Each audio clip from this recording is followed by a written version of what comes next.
सभापति महोदय, मुझे मांग संख्या 18 व 19 पे गृह और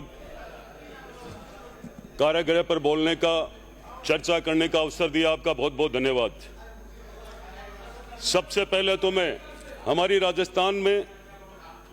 राजस्थान की सरकार को एक ही बजट में राजस्थान पुलिस भर्ती 2025 में कुल 6500 पदों पर विज्ञप्ति जारी होने जा रही है, उसका बहुत बहुत धन्यवाद करता हूं। आवाज नहीं। साथ ही मैं मेरी मांग संख्या, सभापति महोदय, मैं मेरी मांग रखना चाहता हूं। मेरे नवलगढ़ विधानसभा में आप सबको ध्यान है, झुंझुनू हरियाणा की सीमा पे आता है और हरियाणा की सीमा के एक ज्वाइन होने के कारण हरियाणा के आसपास के अपराधी भी झुंझुनू में आकर कई बार अपराध करके चले जाते हैं। मैं शेखावाटी के लिए और यहां सभापति महोदय आपके माध्यम से गृह मंत्री जी विराजमान है, मैं ये जरूर कहना चाहूंगा कि अब वो वक्त निकल गया धौलपुर, राजाखेड़ा, बाड़ी, बसेड़ी, भरतपुर का। आजकल शेखावाटी में जितना अपराध हो रहा है, मैं समझता हूं जहां तक, और वो अपराध का मूल मेन कारण है कि थानों में जितने पद सर्जित किए गए हैं वो भरे नहीं गए हैं। आज तक मूल संसाधन उनके पास आज के दिन है नहीं। इसका भी सबसे बड़ा कारण है कि जब पिछली सरकार ने, गत सरकार ने आनन फानन में 33 से 50 जिले जब बनाए थे, उन जिलों को बनाते ही प्रशासनिक संसाधनों और कर्मचारियों की व्यवस्था होनी चाहिए थी, वह नहीं की। उसके कारण प्रदेश में मौजूदा प्रशासनिक अमले को ही इन जिलों में तैनात कर दिया। उसके कारण प्रदेश का लॉ एंड ऑर्डर फेल हो चुका था। आज मैं नवलगढ़ की बात करना चाहूंगा आप सबसे। मेरे नवलगढ़ के अंदर 3 थाने आते हैं। नवलगढ़ जो नगरपालिका और आसपास के गांवों को सुरक्षा देने का काम करता है। नवलगढ़ के अंदर 62 पद स्वीकृत है, जो मात्र आज के दिन वहां 24 लोग काम कर रहे हैं।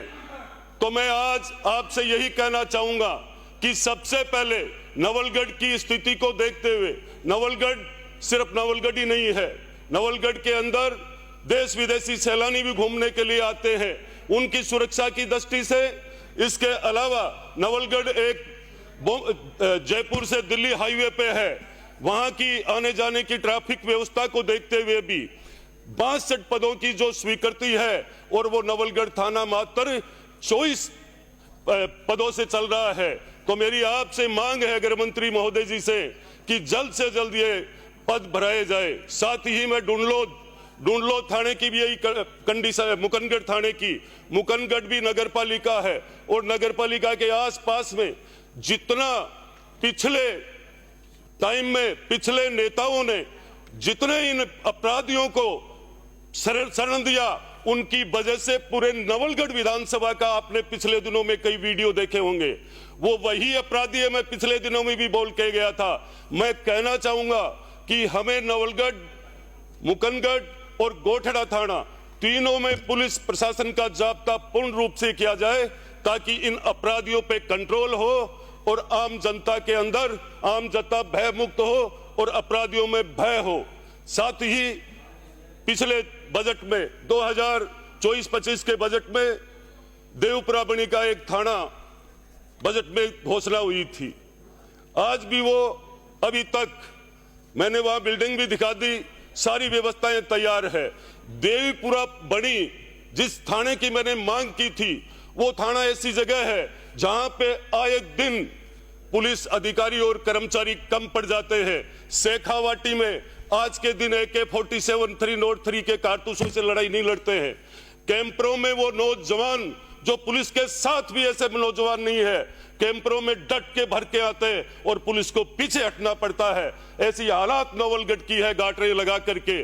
जो आज की व्यवस्था को देखते हुए आए दिन जो वहां अपराध बढ़ता जा रहा है, तो मैं गृह मंत्री जी से ये आपके माध्यम से अनुरोध करूंगा कि जल्दी से जल्दी आपको वो देवपुरा बनी थाने को सुचारू रूप से चालू किया जाए, ताकि वहां के आम जन को सुख शांति प्रदान हो। साथ में वो देवपुरा थाना ही नहीं है, लोहारगढ़ जो पूरा भारत के लोग वहां पे एक टूरिस्ट स्थल है, दुनिया का आस्था का केंद्र है, लाखों लोग वहां आते हैं। इस भय के कारण से लोगों का आना जाना बंद हो गया और वहां ज्यादा अपराध किस वजह से बढ़ता जा रहा है।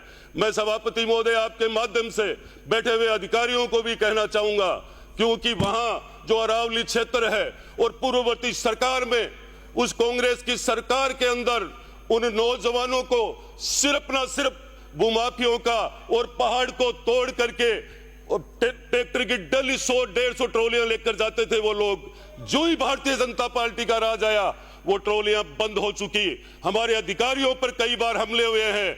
तो मैं सबसे पहले यही कहना चाहूंगा कि उस क्षेत्र के अंदर शांति के लिए पहला मेरी आवाज यही है, आप सबसे अनुरोध सभापति के माध्यम से, कि आपको देवीपुरा थाना को सुचारू रूप से चालू करवाना चाहिए। नवलगढ़ विधानसभा के तीनों थानों के अंदर जितने पद स्वीकृत किए गए हैं उनमें से कम आज के दिन इतनी सख्त जरूरत है पूरे राजस्थान के अंदर। यदि कहीं अपराध बढ़ता जा रहा है तो बढ़ते हुए अपराध शेखावाटी के क्षेत्र में देखिए आप। हर क्षेत्र के अंदर सबसे बड़ी एक मूल समस्या और भी है हमारे क्षेत्र के अंदर। जब भी कोई भी बड़ी घटना होती है, कोई अपराध होता है, पहली बात तो हॉस्पिटल के लोग पुलिस को फोन नहीं करते हैं और दूसरी बात पुलिस लेकर जाती है तो तत्काल उन्हें रेफर कर दिया जाता है। उनका कोई किसी भी प्रकार के एमएलसी की रिपोर्ट नहीं आती है। जब तक मुकदमा दर्ज नहीं होता है लोग सड़कों पर आ जाते हैं। तो पढ़े लिखे वो डॉक्टर एमबीबीएस किए हुए क्या वो अपनी राय नहीं जता सकते? इसके दांत टूट गए, इसके हाथ टूट गए, क्या इसके पैर टूट गए, पुलिस को देखना पड़ता है 5-5 दिन के लिए। मैं आपके माध्यम से यह भी कहना चाहूंगा। इतना ही कहकर मैं मेरी वाणी को विराम देता हूं। जय हिंद, जय भारत। रविंदर जी भाटी।